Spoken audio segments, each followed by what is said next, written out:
Hi guys, welcome back to my channel. Today I am going to show you my 2025 layouts for my reading bullet journal. This year I am using an Archer and Olive book journal. It is a bullet journal. I have used the Art Loft journals for the past 2 years now from Michael's Arts and Crafts Supply Store, and I knew I was going to continue bullet journaling, so I went in and purchased a little bit of a more expensive journal, but way worth the price. So I'm going to show you how I lay this out.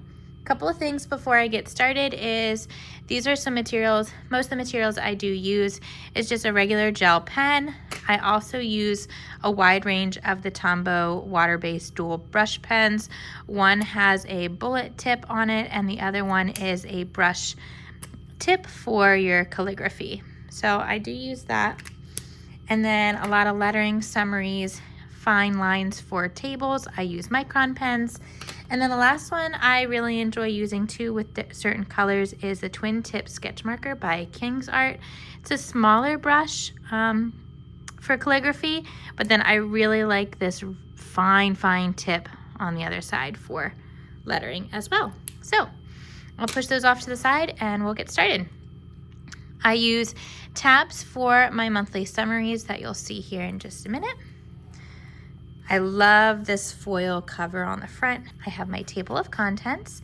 I started by just writing in some books that I have, and a couple of things to help explain is this continuous log number is the log that I started recording back in 2018 when I really started just journaling, and this is a continuous log. So I am starting with number 580 of how many books I've logged so far, but number 1 for 2025. This is my reading format tracker. I color these in that match the number that corresponds with the table of contents, and I use these fun colors on my Tombow brush pens to fill in whether it was a physical book, audiobook, Kindle, or e-arc. This is my 2025 bookshelf. I finished 3 books so far, and I use this scale system as the same color scale for later when I show you another color coding system I use.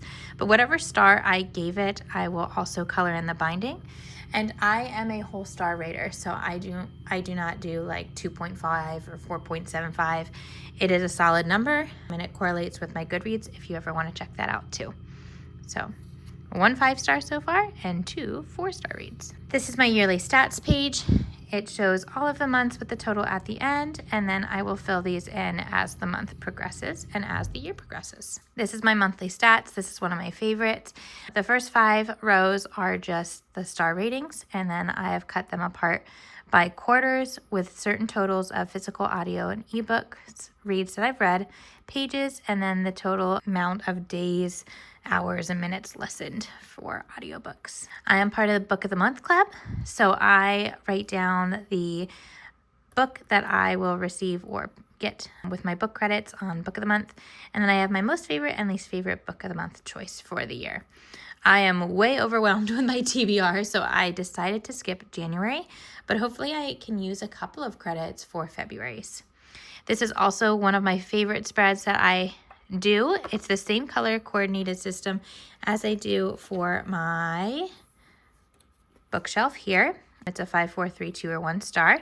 Whatever that book is and the date and month that I finished the book, I will color it in. In January, it's kind of little to see, but on the 2nd, I finished my 5-star read, and January 6th, I finished my 4-star read, and I know I did color in a 3rd one. I am almost done, so I'm going to finish coloring that 4-star box in soon for my next one. I am a book influencer, bookstagram influencer on Instagram, and I receive a lot of e-arcs and regular physical arcs.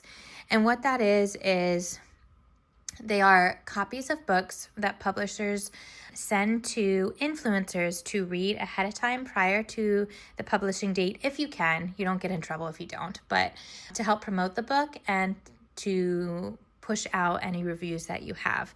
So one I received just in the mail was Spiral by Bao Carbra. Sorry if I mispronounced your last name, but it is from the Berkeley Romance branch off of Berkeley Publishing from Penguin Random House. I did not read it yet, but I did receive it in my mail. So that's that side.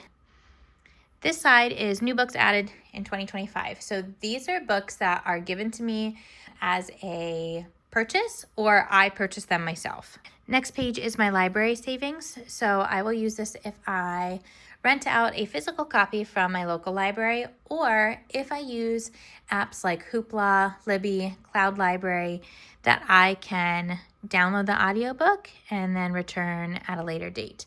So I did fill one out. I took Harry Potter and the Half-Blood Prince as my audiobook from my local library. I will listen to that and then return it.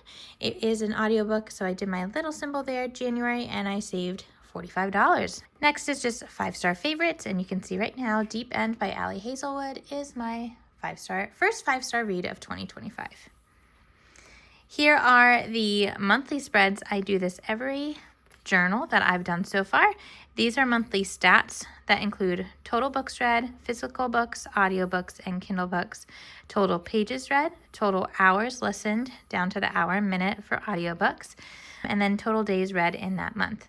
I also will list my favorite book in the month, least favorite book in the month, shortest book, and longest book. I will also, on this side, print off little covers of the books that I've read and then glue them in.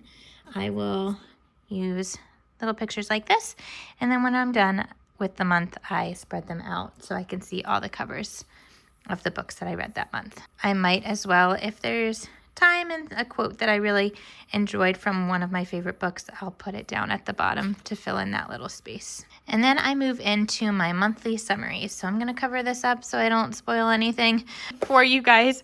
But this is where I put my monthly summaries and continuing the same number from my table of contents. And then this is why I got into journaling. I always forgot how the book ended because I read so much. So I would put the author, the title, and either how long in pages or how long in audiobook length. And I will also put my star ratings in.